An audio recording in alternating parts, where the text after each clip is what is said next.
Hi, my name is Michael Waranga, and the facilitation technique we will be talking about today has to do with therapeutic reminiscence.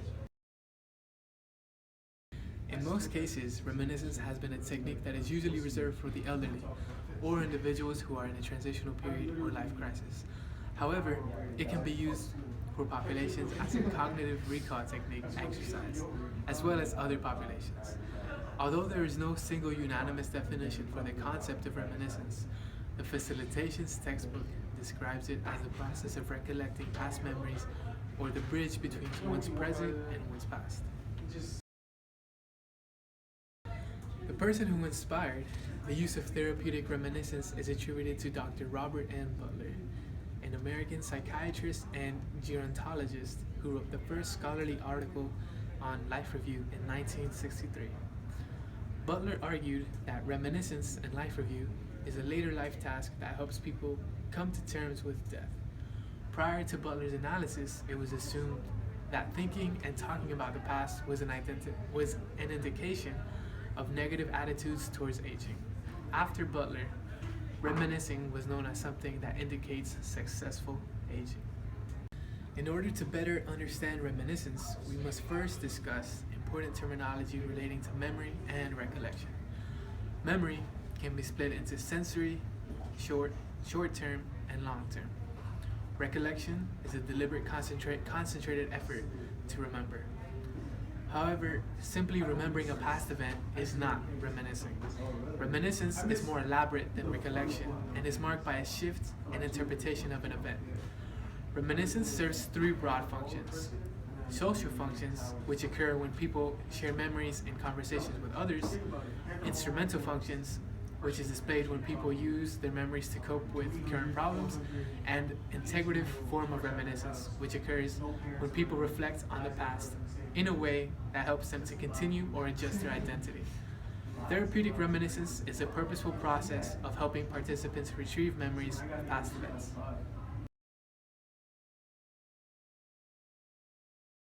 In an 8-week life review program that was held 1 hour per week, the participants all have mild to moderate dementia and reside within an outpatient hospital program. In order to assess the function of the clients, the mini mental state examination and the Lowenstein occupational therapy cognitive assessment were used. Each session focused on a specific life theme that was supervised by a CTRS and 3 certified occupational therapists.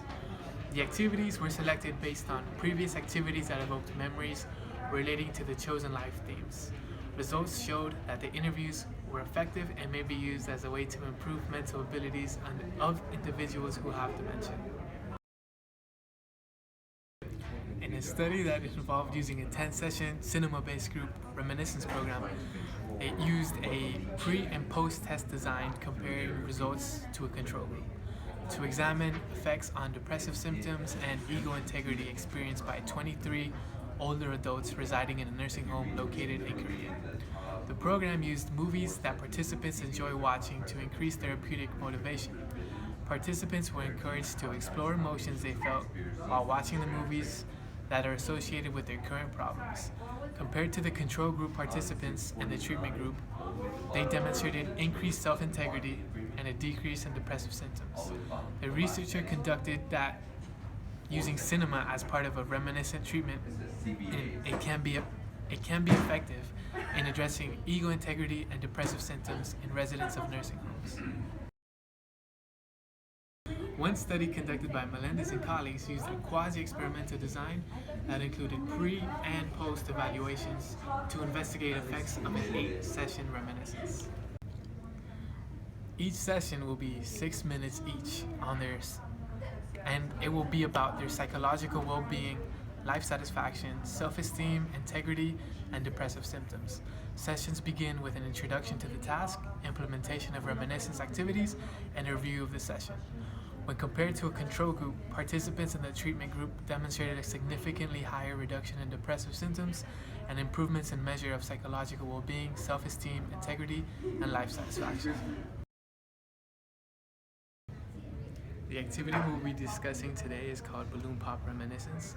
The population that it will be targeting is clients who have dementia And the equipment that will be included includes balloons, scissors, and paper and pencil. Before implementation, what you need to do is you're gonna get sheets of paper and write questions on them that have to do with reminiscing. So anything that can help spark a reminiscing memory or that will provide something that helps the client remember a past event, you're gonna write that on the question and you're gonna put them inside of the balloon.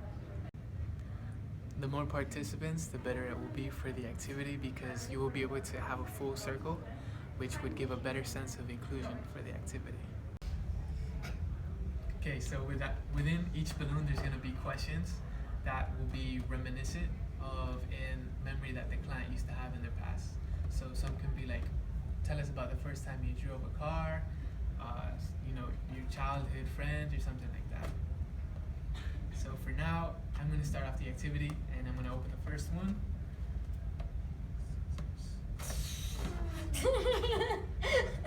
I was expecting him to go.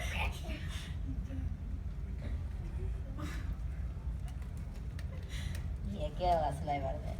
Let's see what we got. By the way, each of us are going to answer the same question. Who taught you to drive?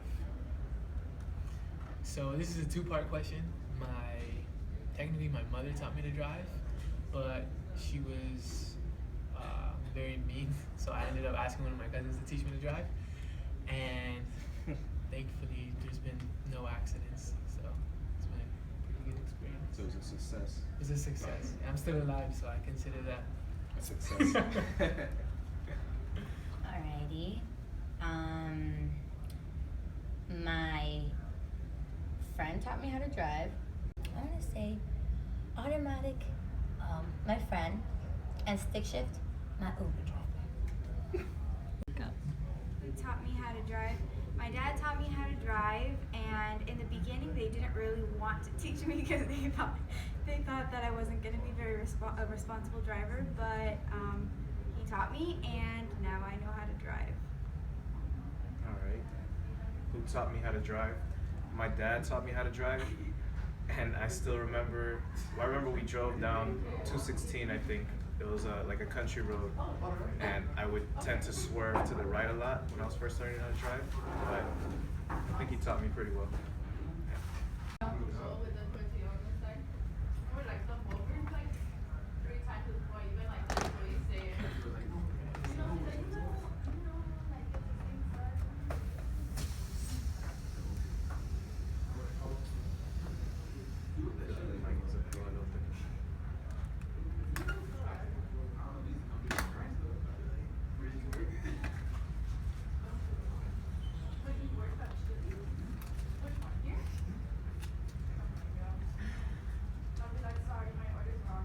question is, Tell us about your best childhood friend. I had no friends. I had an imaginary friend. His name was Bob. Bob would always help me clean up the mess I always had. Tell us about your childhood best friend. My childhood best friend was actually my neighbor. I lived in a townhouse, and she lived in the townhouse right next door. We were the same age and went to the same preschool, and we kind of would go outside and play together in the evenings and ride our bikes, and then we would go to each other's houses, play dress up, and that's my childhood best friend. We're leading right into it. All right. My childhood best friend, his name was Joshua Mantilla. He was Nicaraguan. I remember I used to go. He lived in Nicaragua! You're Nicaraguan? He lived in the Princeton area, and I would go over there and sometimes have like a sleepover. I remember he had like 2 dogs. I think we used to play Grand Theft Auto, listen to like Eminem. Sometimes sleepover. I don't know if I said that already. But yeah, that was my childhood best friend. Teal one.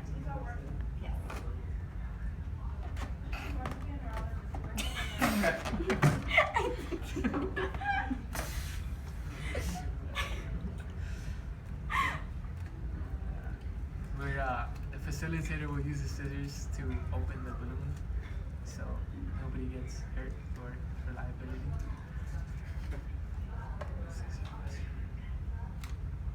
Describe the house you grew up in.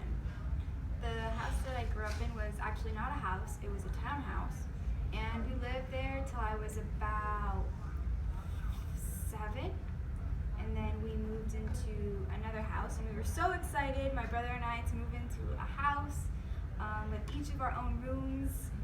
And we played games out in the yard, and it was very nice.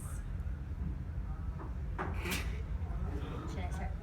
Describe the house I grew up in. The house I grew up in is the same house I live in right now. I've been there for 22 years. I think it started off as a pink house, and it's probably like orange now. I don't know. It's Because you painted it lakes or because of age? because of both. And it has a lake in the neighborhood. There's a lake in the neighborhood I would go to jog, and I still do now. Community pool. I'm not sure what else about it. Has a big tree in the front of the house. So the house I grew up in, the first house I remember, used to live with my grandma. It was like my mom, my grandma, my brother, and my grandma's house was always filled with like my uncles, my cousins. So there was like never a dull moment. There wasn't a lot of room, so there was always people like all up in your space and kind of just. But it was a fun time. It was never boring. There was always people around, very lively, always Hispanic food around the house. So it was nice. I grew up in Nicaragua. The house is it's in a colonial city, so we had to follow like a certain historical context. It's a very colonial big house. Horses around, a huge garden, so it was like almost like a forest. A lot of security guards and attack dogs around. It was very safe. It was just everybody. It was a neighborhood of just our family members, and like you said before, very Hispanic. We would always have a huge table that fit like 25 people. It was like long, and yeah, good time.